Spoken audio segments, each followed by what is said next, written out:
ما كانش عندي غير واحد بس، ولادي قعدوا يتخانقوا عليه. قعدت بقى افكر اعمل ايه علشان ارضي الاتنين. قلت خلاص انا هفتح واقسمه ما بينهم هما الاتنين، وبالفعل فتحته، وبعد ما فتحته اتصدمت. لقيت الفينو يعتبر فاضي، مفهوش اي حشو غير حاجات بسيطة. قلت بقى يا عيني يا ولادي كل ده بتاكلوا الفينو فاضي؟ فقلت لازم بقى اتصرف واحشيهولهم اي حاجة حلوة، وطبعا هو كان بالشوكولاتة فما كانش ينفع اضيف غير حلو وبس.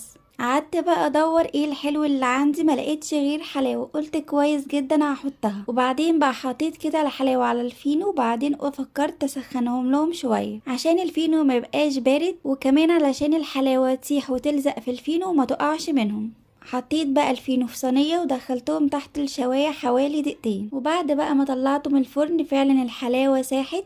وحطيت بقى لكل واحد معلقه من العسل الابيض علشان بقى يديهم طاقة وكمان يبقى مفيد اكتر.